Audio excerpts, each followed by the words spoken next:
Bonjour à tous et bienvenue sur la chaîne YouTube du professeur Lahoussine Haji. Donc je continue la série de cours pour le bac 1 international et je suis à la 4e séance et on va parler de l'énergie potentielle et de l'énergie mécanique. Donc on va définir qu'est-ce que c'est que l'énergie potentielle, quels sont les différents types d'énergie potentielle et c'est quoi la relation entre l'énergie mécanique et l'énergie potentielle qu'on va définir et l'énergie cinétique qu'on a définie dans la vidéo précédente. Donnons d'abord quelques exemples d'énergie potentielle. Donc, si vous comprimez un ressort, donc un ressort à l'état d'équilibre, je mets une masse ici, je le comprime, qu'est-ce que vous allez observer? La masse va se détacher acquérir une certaine vitesse. Il va acquérir une certaine énergie. Ça veut dire quoi? Ça veut dire le ressort possède à cet état-là une énergie potentielle. Et dès que j'enlève ma main, cette énergie potentielle va se transformer en énergie cinétique. Et c'est ce qu'on va appeler l'énergie potentielle élastique. Vous avez aussi la forme la plus connue, c'est l'énergie potentielle de pesanteur. Vous avez ici une balle, si vous la lâchez, vous avez quelque chose sur le sol, un clou par exemple va être enfoncé. Donc la balle ici possède une certaine énergie potentielle. Et plus la hauteur est grande, plus son énergie potentielle va augmenter. Et sur le sol, son énergie potentielle est égale à 0. Si je la lâche, il ne va rien se passer si je lâche la roche sur le sol à une hauteur h égale à 0. Vous avez une bande élastique, vous avez certainement joué avec la bande élastique. Dès que vous la lâchez, vous allez sentir un coup. Donc la bande élastique emmagasine aussi une énergie potentielle. Donc la plus connue, c'est l'énergie potentielle de pesanteur. Et on va parler d'abord de cette énergie-là. Ensuite, on va généraliser à tout ce qui est énergie potentielle élastique. Bien, l'énergie potentielle de pesanteur. Prenez une masse qui est sur le sol. On va la déplacer. Voilà, vous êtes là, vous allez la déplacer du sol vers une hauteur h. Donc il faut fournir un travail. Vous êtes obligé de fournir un travail pour déplacer cet objet-là de la hauteur h égale à 0 jusqu'à la position y2. Ce travail est égal à quoi? Est égal à la force que vous allez appliquer fois ce déplacement. Et au minimum, vous allez appliquer une force égale et opposée au poids du corps pour vaincre l'effet du poids. Donc le travail qu'on doit fournir, ou bien que vous allez fournir pour déplacer l'objet de la position Y1 à la position Y2, on aurait dû l'appeler Z1, Z2, c'est pas le problème. L'essentiel de la position initiale à la position finale. Donc c'est la force fois le vecteur déplacement AB. Et donc le travail que vous avez fourni, c'est la force extérieure fois Y2 moins Y1 qui est mg fois h. Donc le travail qu'on doit fournir pour déplacer l'objet de la position initiale à la position finale, c'est mg fois h. Et ça vous rappelle le travail du poids. Donc à l'altitude yb moins ya, la masse, on va dire, il va emmagasiner cette énergie-là. Et cette énergie, ça s'appelle énergie potentielle de pesanteur. Pourquoi il emmagasine cette énergie? Dès que vous la lâchez, cette énergie potentielle va se transformer en énergie cinétique. Et bien, l'expression de l'énergie potentielle de pesanteur donc d'un solide de masse m est définie par mg fois la hauteur h fois sa position, donc on va l'appeler z ou y que vous voulez, plus une constante. On va voir que l'énergie potentielle est définie toujours par rapport à une référence, mais cette référence n'a pas un rôle en sens physique parce que vous allez voir, ce qui est important, c'est la différence de potentiel entre deux points. C'est ça ce qu'on mesure. Donc, quelle que soit la constante, la différence de potentiel est toujours la même. Bon, si je note l'axe Z, ça sera mg fois Z. Si je note l'axe Y, ça sera mg fois Y. Faites attention. Si j'appelle cet axe-là X, ça sera mg fois X, plus une constante. Bien. Donc, si je prends l'énergie potentielle à référence sur le sol, bien sûr, cette constante va être égale à 0. D'accord? Parce que, pourquoi elle va être égale à 0? Vous allez avoir l'énergie sur le sol, c'est 0, est égal à mg fois 0 plus une constante. Donc 0 est égal à 0 plus une constante. Donc la constante, elle est nulle. Donc si je prends l'énergie potentielle sur le sol égale à 0, c'est-à-dire comme référence le sol, l'expression de l'énergie potentielle de pesanteur, c'est mg fois z, la position du solide. Donc il est possible bien sûr de choisir le niveau de référence, l'énergie potentielle nulle, dans une position quelconque hors sur le sol. Ce qui va changer ici, c'est toujours plus une constante non nulle. Mais ce qui est important, seule la variation de l'énergie potentielle peut être mesurée. Donc la valeur de cette constante ne va pas intervenir lorsqu'on va calculer la variation de potentiel entre deux points. Voilà un exemple qui va vous fixer les idées une fois pour toutes. Donc prenez un toboggan qui va faire ce trajet-là. Donc ici la masse c'est 1000 kg. On va calculer son énergie potentielle au point 2 et son énergie potentielle au point 3 en faisant deux références. Premier cas, on va choisir la référence de l'énergie potentielle ici. Deuxième cas, on va choisir la référence de potentiel en position 3. Et on va calculer la variation de l'énergie potentielle dans les deux cas et on va voir qu'elle est indépendante de la référence. Par contre, l'expression de l'énergie potentielle en un point va dépendre bien sûr du point où on va prendre la référence. Bien. Voilà l'axe des Y, bon, on aurait dû l'appeler Z, voilà Z est 0 ici. Donc ici c'est moins 15 mètres, ici c'est 10 mètres. Hein. Donc là j'ai choisi l'axe ici, on pourrait choisir ici comme vous voulez, peu importe. Donc je l'ai choisi ici, peu importe. Donc si l'énergie potentielle est nulle pour Y égale à 0, c'est-à-dire en cette position-là. Donc voilà la référence pour moi. Donc sur cette hauteur-là, c'est-à-dire là j'ai pris Y égale à 0, voilà l'axe Y, j'ai choisi la référence de l'énergie potentielle. Donc, quelle est l'énergie potentielle de ce solide en position 2? Donc, l'énergie potentielle de pesanteur, c'est mg fois y plus une constante. Si j'ai choisi l'énergie potentielle est nulle lorsque y égale à 0, bien sûr, la constante, elle est nulle. Donc, l'énergie potentielle au point 2, ça sera mg fois cette hauteur-là, qui est combien? Qui est 10 mètres. Donc, 10 fois mg. Donc, je n'ai pas fait l'application numérique. La masse, c'est 10 puissance 3, fois 10, c'est 10 puissance 4, fois 10, ça sera 10 puissance 5 joules. Donc l'énergie potentielle en position 2, l'énergie potentielle de pesanteur, c'est mg fois y. Y de la position 2, c'est 10 mètres. Très bien. Maintenant pour la position 3, ça sera toujours la même chose, mg fois y. Mais cette fois-ci, y c'est combien? C'est moins 15. Hein, faites attention. Donc ça sera moins 15 mg. Donc, si je fais la variation de l'énergie potentielle en position 2 moins la position 3, ça fait 10 moins 15, 10 moins 15, ça sera bien sûr 25 fois m fois g. D'accord? Donc, si je fais la variation de l'énergie potentielle entre ce point moins l'énergie potentielle en ce point, ça me fera 10 mg moins 15. Donc, ça sera 10 plus 15, ça sera 25. Maintenant, si je fais la même chose, je refais le même calcul, mais je vais choisir les références ici, c'est-à-dire lorsque y égale à moins 15. Donc, l'énergie potentielle est nulle pour y égale à moins 15 mètres. D'accord? Donc, je refais la même chose. L'énergie potentielle maintenant, je vais déterminer la constante, elle est plus égale à 0, parce que si y égale à 0, l'énergie potentielle est égale l'énergie potentielle est nulle si y égale à moins 15, pardon, d'accord? Donc l'énergie potentielle est nulle pour y égale à moins 15. Donc je vais avoir 0 égale à moins 15 mg plus la constante. Donc la constante c'est 15 m fois g, d'accord? Donc l'énergie potentielle au point 2, ce sera mg fois y plus la constante. Donc ça sera 10 fois mg plus c qui est 15 fois mg qui est 25 fois mg. Et l'énergie potentielle, bien sûr, au point 3, ce sera, si on fait le calcul par la formule mg fois y plus une constante, donc y c'est moins 15, donc moins 15 mg, plus la constante qui est 15 mg, c'est 0. Oh, c'est normal parce que c'est là où j'ai pris la référence de l'énergie potentielle. Et vous voyez bien que la différence entre ce point moins ce point, c'est égal à 25 mg, c'est exactement la même chose qu'on a trouvé dans le premier cas. Donc, l'énergie potentielle de pesanteur, sa forme générale, c'est mg fois y ou bien fois z, ça dépend de ce que vous appelez l'axe, plus une constante. Et la valeur de la constante n'a pas un sens physique parce que seule la différence de potentiel entre deux points est mesurable.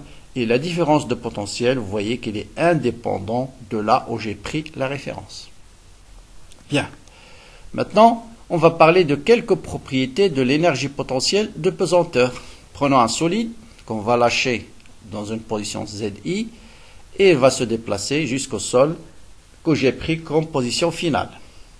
Donc l'énergie, donc seul, on va supposer toujours seul le poids agit sur le solide. On s'intéresse toujours à l'énergie potentielle de pesanteur. Quelle est la variation de l'énergie potentielle entre la position initiale et la position finale? C'est l'énergie potentielle finale de pesanteur moins l'énergie potentielle initiale. Donc ça sera mg z final moins z initial. Bon, si je pris la référence ici, ça sera mg z initial, moins mgz initial, d'accord? Donc je calcule la différence de potentiel du poids entre la position initiale et la position finale. Maintenant, quel est le travail du poids entre l'état initial et l'état final?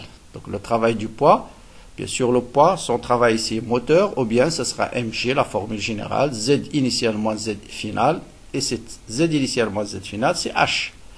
Et vous voyez bien que la variation de l'énergie potentielle, il y a une relation avec le travail du poids, mais c'est un signe moins, c'est moins le travail du poids.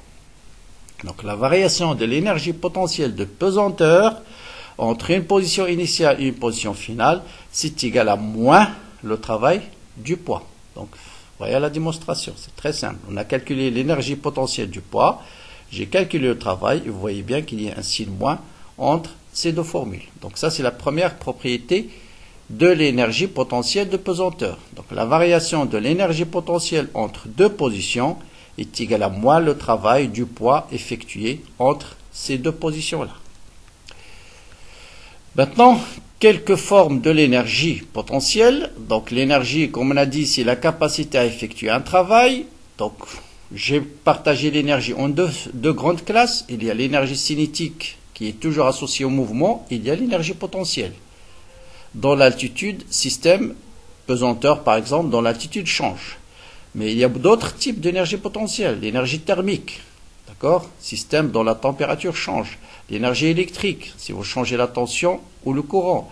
L'énergie de rayonnement, l'énergie de combustion. Le fioul contient une énergie potentielle. L'énergie nucléaire, la cohésion des atomes va libérer une énergie nucléaire énorme. Donc la forme de l'énergie potentielle, elle est différente. D'accord? Et les propriétés fondamentales de l'énergie, c'est la capacité de changer de forme.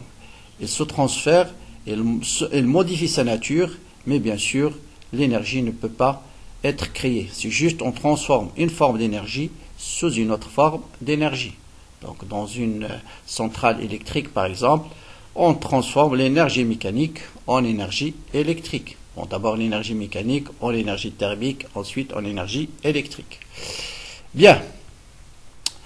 Voilà quelques principes. Donc là, la variation de l'énergie d'un système, c'est l'énergie reçue moins l'énergie cédée. Donc l'énergie ne peut ni être créée ni détruite, mais elle peut être stockée bien sûr. Bon, je passe les modes de transfert, donc ça c'est un peu spécial. Je passe sur ce transparent. Donc maintenant je vais revenir à la notion de l'énergie mécanique. Bien. Qu'est-ce qu'on a montré? On a montré que la variation de l'énergie potentielle, je reviens toujours au cas du solide, qui chute d'une position initiale vers une position finale. On a montré que la variation de l'énergie potentielle, c'est moins le travail du poids. Or, qu'est-ce qu'il nous dit le théorème de l'énergie cinétique? Il nous dit que la variation de l'énergie cinétique entre l'état initial et l'état final, c'est le travail du poids justement.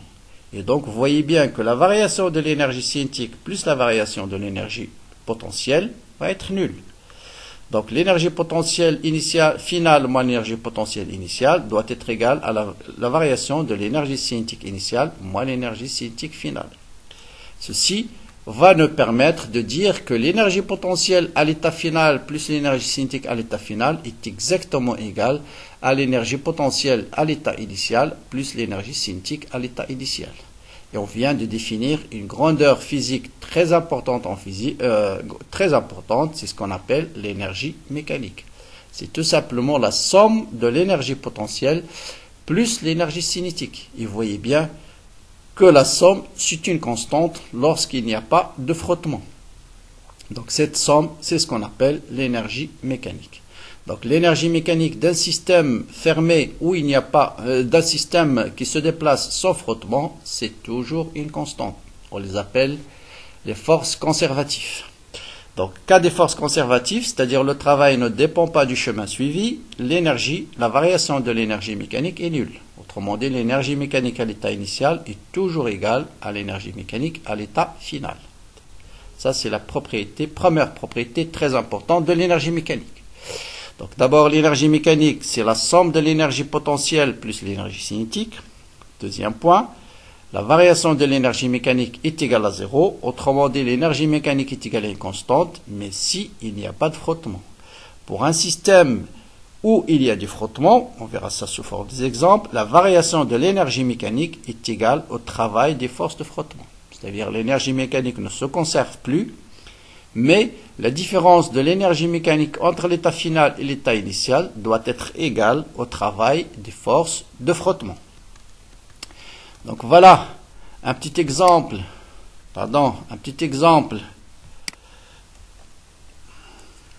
Donc voilà, supposons qu'il n'y a pas de frottement. Vous voyez bien ici, par exemple, dans cette position-là, au départ, l'énergie elle est purement mécanique, potentielle.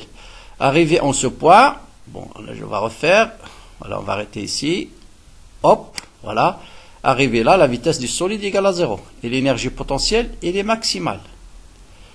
Quand le corps va tomber, va chuter, vous voyez bien que l'énergie cinétique, l'énergie potentielle diminue. Et en cette position-là, c'est plutôt, en cette position, bon, je reviens en arrière.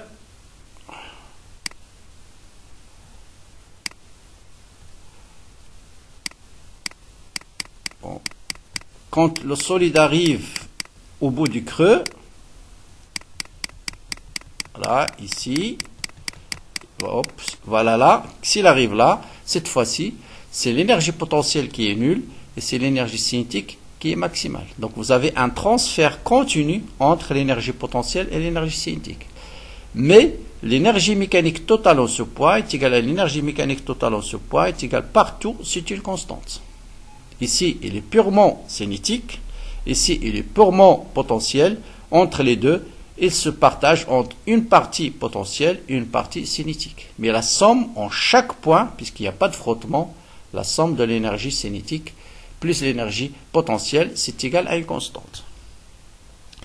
Pour mieux vous montrer la notion de conservation de l'énergie, imaginez ça, c'est un pendule qui oscille. Je libère le pendule sans vitesse initiale. Donc son énergie ici, elle est purement potentielle. Donc au moment où il arrive dans sa position d'équilibre, pendule, son énergie cinétique va être maximale. Ensuite, cette énergie cinétique va se transformer en énergie potentielle jusqu'à ce que sa vitesse nulle. Quand le pendule simple va revenir, il va arriver exactement à la même hauteur, mais à condition qu'au départ, on lui a donné une énergie cinétique nulle. Et ça, c'est ce qu'on appelle la conservation de l'énergie mécanique. Et vous allez voir dans la vidéo suivante que M. Walter Lewin, un très grand physicien vraiment dont les vidéos sont disponibles sur YouTube, va faire une expérience qui va vous montrer, il va mettre bien sûr sa personne en danger pour vous montrer la conservation de l'énergie mécanique. Comme elle est sûre des lois de la physique, bien sûr, il ne craint rien. Mais pour vous montrer ceci, je vous laisse le soin de voir la vidéo suivante.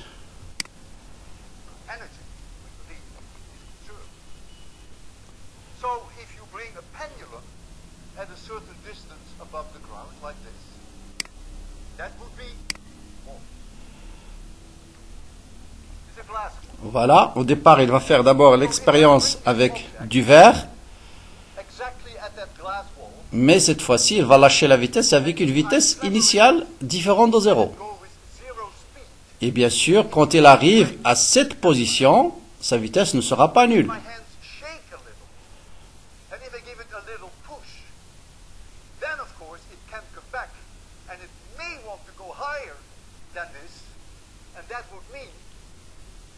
Vous allez voir, voilà.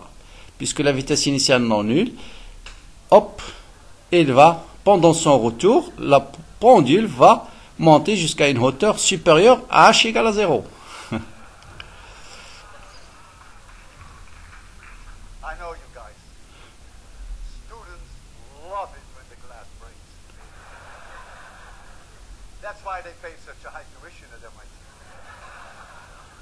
Maintenant, il va refaire avec une vitesse plus importante et la glace va complètement briser. Voilà. Maintenant, à la place de la glace, il va mettre sa personne lui-même. Il va lâcher le pendule, mais cette fois-ci vraiment sans vitesse initiale, parce que s'il lâche le pendule avec une vitesse initiale légèrement différente de 0, il risque un problème.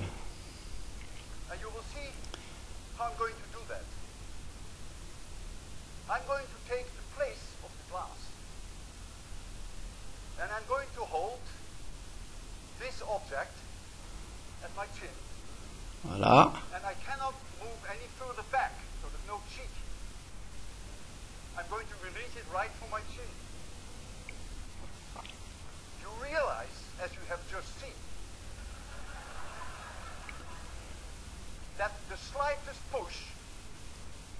And this will be my last lecture. And no book signing afterwards.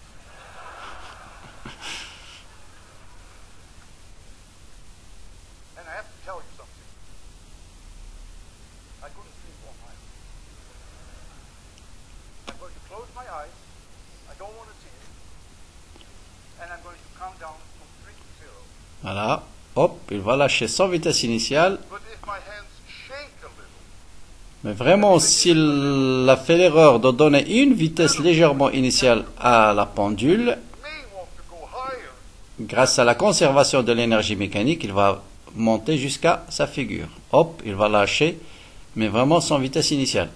Hop, regardez. Hop, voilà. Donc, vous allez le voir en ralenti. Et c'est un pendule qui est très très lourd. Hein. Mais comme il est sûr de la loi de conservation de l'énergie mécanique, hop, il va arriver exactement à la position où il l'a lâché. Voilà, très belle expérience qui vous montre la conservation de l'énergie d'après Monsieur Walter Lewin.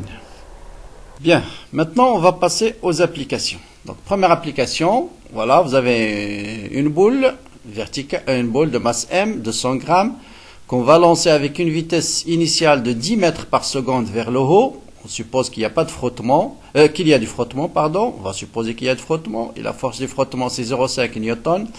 Calculez la hauteur dont il est monté. Quelle est la hauteur maximale où que va atteindre la balle. Bien sûr, une fois qu'il atteint sa hauteur maximale, il va descendre, toujours avec la même force de frottement. Est-ce que, lorsqu'il repasse par sa position initiale, sa vitesse va changer ou pas?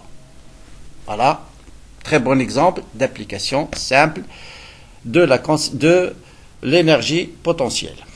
Bien, commençons par déterminer la hauteur maximale. Donc, toujours, on va appliquer le théorème de l'énergie cinétique entre la position initiale et la position finale. Toujours avant d'appliquer le théorème d'énergie cinétique, quelles sont les forces appliquées? Donc vous avez le poids et vous avez la force de frottement. Donc le poids, bien sûr, c'est toujours vers le bas. La force du frottement, c'est toujours opposé au sens du mouvement. Bien sûr, dans ce cas-là, le mouvement se fait vers le haut. Donc la force du frottement va être vers le bas. Donc les deux sont opposés au mouvement. Mouvement rectiligne, force constante. Donc le travail, c'est la force fois le déplacement. Donc le travail du poids avec un signe moins parce que la force et le poids sont opposés au mouvement. Donc moins mg fois h. Et le travail de la force de frottement, c'est moins F fois H.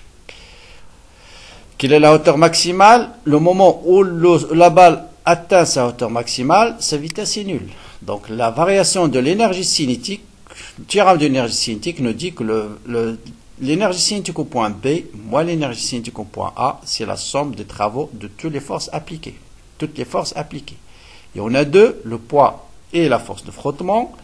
Le poids, c'est moins mg fois h comme travail, et la force de frottement, c'est moins f fois h. Donc, vous voyez, je connais les travaux, je connais la vitesse initiale, je peux déterminer h. Donc, je fais l'application numérique. 0 moins 1 demi mva au carré, c'est mg moins mgh plus f fois h. F, c'est la force de frottement.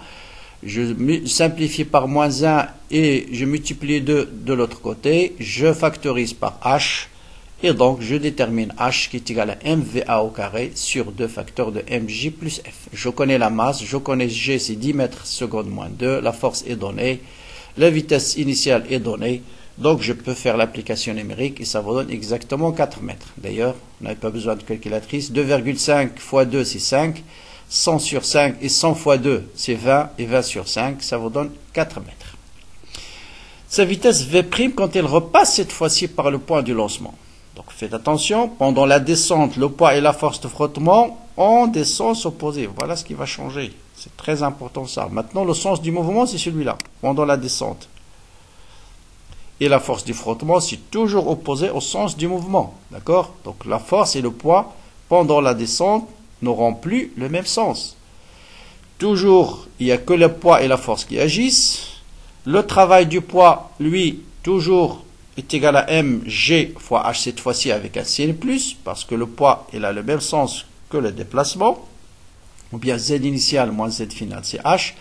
Par contre, le travail de f, c'est toujours moins f fois la hauteur, d'accord? Parce que c'est f scalaire BA, et le vecteur BA cette fois-ci est dans ce sens. Et si le module de travail c'est quoi? C'est le module de cette distance qui est h fois le module de f fois sinus de l'angle, et l'angle c'est pi. Donc c'est moins f fois h. Donc le travail ne change pas, c'est toujours un travail résistif, que ce soit pour la montée ou que ce soit pour la descente. Il faut bien faire attention, c'est un produit scalaire. Et c'est le vecteur BA, pendant la montée, le vecteur BA et f sont toujours opposés, que ce soit pour la montée ou pour la descente. Donc c'est toujours moins f fois h. Par contre, le vecteur P et AB sont pendant la montée dans le sens opposé, pendant la descente, ils sont dans le même sens. Donc je fais théorème d'énergie cinétique, 1 demi mv' au carré, c'est mg fois h moins f fois h. Et bien sûr, je vais trouver une vitesse différente, hein, parce que ce n'est pas la même expression. Donc vous faites l'application numérique, là aussi, et vous allez, bon je ne l'ai pas fait, mais vous allez trouver une vitesse différente que lors de la montée. Mais ce qui est très important ici, c'est de comprendre la différence entre lorsque le solide monte et le solide descend. Donc, vous voyez, pour le théorème d'énergie cinétique, pardon, c'est toujours très important d'indiquer le système étudié, quelles sont les forces appliquées, de calculer correctement le travail de chaque force, et en général, vous n'aurez aucun problème à répondre. Bien, bon, voilà, c'est vrai, j'ai fait l'application numérique, elle est de 7,7 mètres par seconde. Bon, deuxième exercice, je vous laisse le soin de faire. Donc, voilà un corps qui se déplace sur un plan incliné, d'accord, un solide lancé lancé en un point A ici, avec une certaine vitesse initiale. Les frottements sont négligés. Quelle est la vitesse maximale que doit avoir le corps A à son départ? Quelle est la vitesse maximale V ici, VA max ici? La vitesse minimale, pardon, avec laquelle on va lancer le corps du point A pour qu'il arrive au point C. Bon, je vous laisse ce soin de faire le calcul. C'est très simple, il suffit de faire la conservation de l'énergie mécanique entre la position initiale et la position finale. Ici, il n'y a pas de frottement. Il n'y a que le poids qui travaille. Bon, je vous laisse le soin de faire la solution. D'accord? Donc voilà, le travail de la réaction, il est nul. Le travail du poids, c'est mg fois h. H, c'est combien? Pardon, c'est 2 fois le rayon. C'est cette distance-là. C'est 2 fois r. Et voilà, vous faites l'application numérique et vous allez trouver le rayon. Bon, ça, je passe plutôt à cet exercice beaucoup plus intéressant. Là, il faut bien suivre cet exercice parce qu'il est vraiment complet. Donc, voilà un solide de masse M qui se déplace sur la piste schématisée ici. Un arc de cercle, ensuite un plateau. L'arc de cercle de rayon R d'angle θ, l'option BC est un segment horizontal. Les frottements sont négligés sur la partie circulaire. Donc, faites attention, ils sont négligés sur la partie circulaire. Par contre, il y a une force de frottement sur la partie BC. Donc sur la partie BC, toujours noter, vous avez une force de frottement. On lance la balle du point A sans vitesse avec une vitesse VA.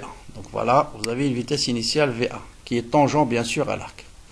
Comment évolue l'énergie cinétique et l'énergie potentielle au cours du mouvement? C'est-à-dire sur AB et sur BC. Si je prends l'énergie cinétique seule, est-ce qu'il va augmenter, diminuer? L'énergie potentielle, est-ce qu'il va augmenter? Il va diminuer. Que peut-on dire de l'énergie mécanique sur le trajet AB et sur le trajet BC? Ce quelle forme est transférée l'énergie perdue? Exprimer la vitesse au point B en fonction de R, G, la vitesse au point A et l'angle θ, calculer sa valeur. Indiquer la nature du mouvement sur BC et exprimer la valeur d'une force de frottement sur cette partie BC et déterminer sa valeur. Bien.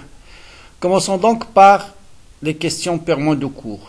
Un objet qui chute, qui va lâcher avec une vitesse VA, comment évolue son énergie cinétique entre le point A et le point B?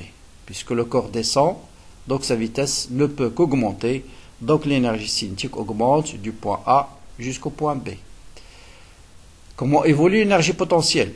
Donc, l'énergie potentielle de pesanteur, bien sûr. Ici, la hauteur diminue, donc l'énergie potentielle diminue du point A, entre le point A et le point B. Et s'il n'y a pas de frottement, on peut dire aussi que l'énergie mécanique au point A est exactement égale à l'énergie mécanique au point B. Bien. Sur BC, la hauteur elle est constante, donc l'énergie potentielle elle est nulle. L'énergie cinétique va diminuer parce qu'il y a du frottement. Donc l'énergie cinétique au point C, puisqu'il va s'arrêter au point C, son énergie cinétique diminue. Et bien sûr, l'énergie mécanique diminue. Donc voilà pour les premières questions de cours. L'énergie cinétique augmente, potentiel diminue. Sur la partie BC, l'énergie cinétique diminue à cause du frottement. D'accord? Donc sur la partie AB, vous avez la variation de l'énergie mécanique est nulle. Et sur la partie BC, la variation de l'énergie mécanique est égale au travail du force de frottement. Vous voyez, là, c'est vraiment des questions de cours, purement de cours, et que nous allons appliquer pour déterminer justement la force du frottement ici. Et là, on va déterminer la variation, la conservation de l'énergie mécanique pour déterminer la vitesse du solide au point B. Maintenant, pour déterminer la vitesse du solide au point B. Donc là, c'est vraiment un exercice très classique, il faut bien comprendre. On va appliquer soit la conservation d'énergie mécanique, soit le théorème de l'énergie cinétique. Qu'est-ce que nous dit le théorème de l'énergie cinétique?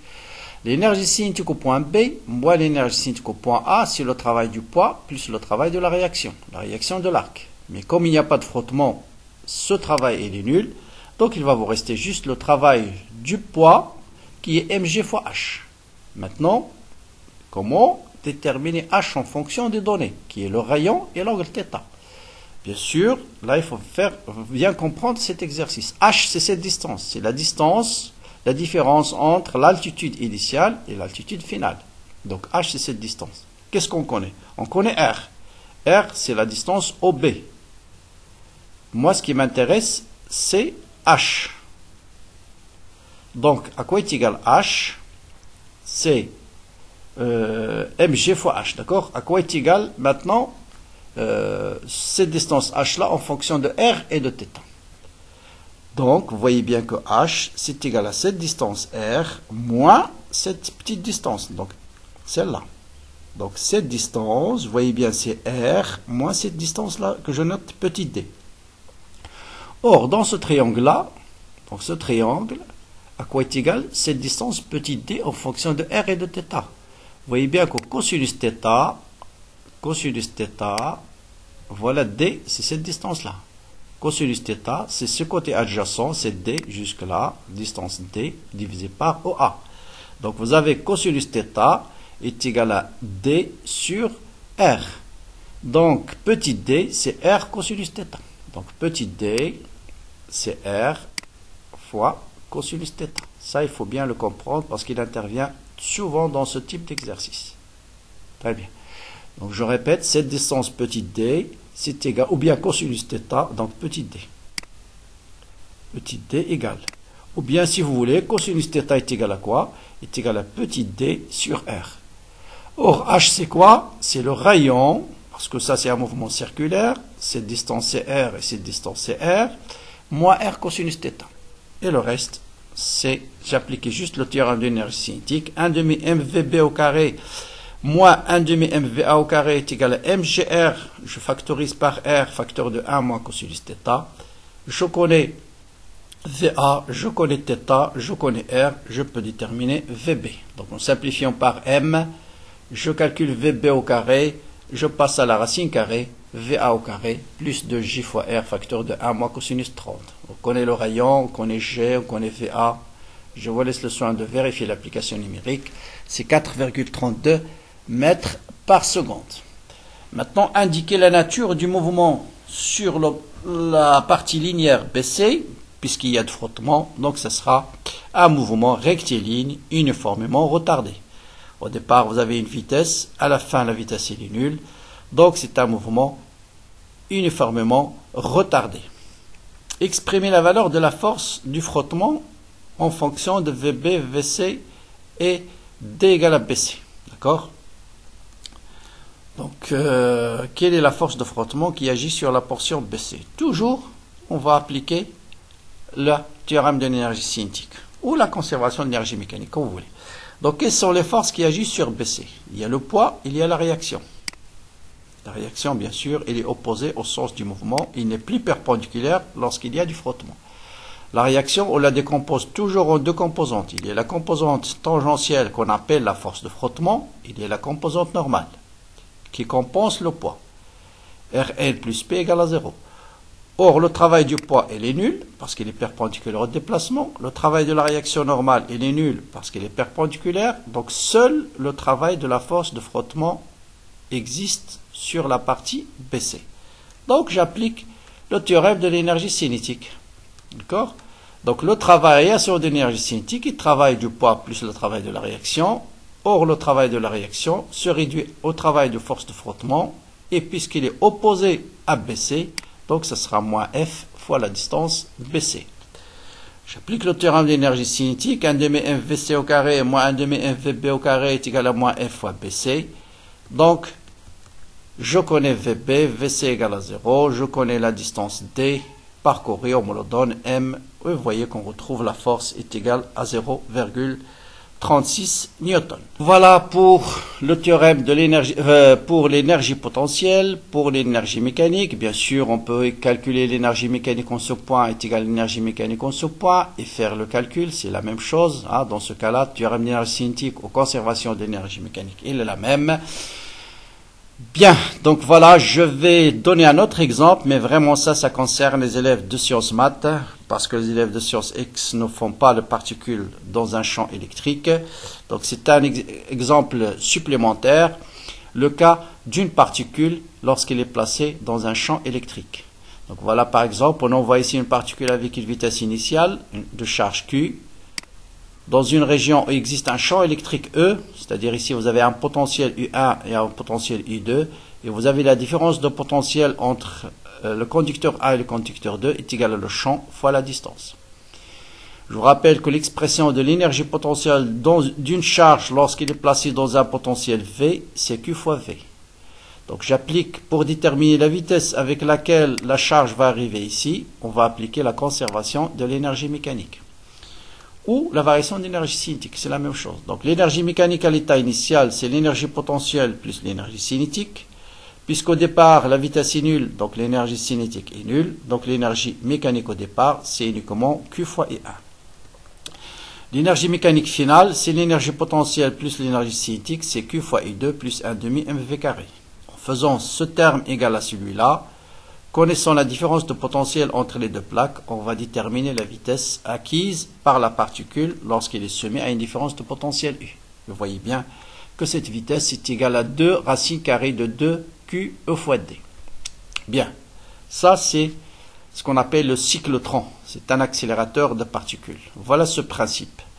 On va au départ lâcher une voiture. Ça c'est le spectre de masse, pardon. Mais c'est également une partie du cyclotron. Donc on lâche une particule sans vitesse initiale. On l'accélère à une différence de potentiel. Donc la vitesse V0 qu'il va acquérir, c'est celle-là. C'est racine carrée de 2Q E fois D. Il va rentrer dans une région où cette fois-ci vous avez uniquement un champ magnétique. Il n'y a pas de champ électrique. Or, une particule qui se déplace avec une vitesse V dans un champ magnétique B, elle est soumise à la force de Lorentz, qui est QV vectoriel B. Prenons un point M quelconque, le mouvement c'est un mouvement circulaire, la vitesse il est tangent à la trajectoire, voilà la vitesse. Si vous faites V vectoriel B, B c'est un vecteur sortant, il va vous donner une force qui est rentrante. D'accord? Ça veut dire la force elle est perpendiculaire à la vitesse. Ça c'est la force. Or, la vitesse, elle est parallèle à d de L. Donc, vous voyez bien que la force, elle est perpendiculaire à la trajectoire. Donc, son travail va être égal à 0. Pardon. Le travail de la force de Lorentz, elle est nul. Autrement dit, la particule qui rentre dans un champ magnétique va garder exactement la même vitesse. Parce que la somme des travaux est nulle. Donc, l'énergie mécanique en ce point, elle est purement cinétique. Et en ce point, elle restera purement cinétique parce que le travail exercé sur la particule des forces extérieures, elle est nulle. Donc ça, c'est le spectre de masse, le principe on envoie des ions de même nature, de carbone, par exemple carbone 12, carbone 13, carbone 14, avec la même vitesse. Et la déviation, le rayon, il est lié à la masse. Et on va détecter ici la particule moins légère, ensuite la particule lourde, et ainsi de suite. Mais là, je vous montre juste, il y a certaines forces qui ne travaillent pas, comme la force de Lorentz. Donc un champ magnétique joue le rôle juste d'orienter le mouvement des particules. Un champ électrique, il est utilisé pour accélérer les particules. Donc voilà pour cette partie sur l'énergie potentielle. Bien sûr, j'attends toujours vos commentaires, vos encouragements. Abonnez-vous à la chaîne et à bientôt pour la suite.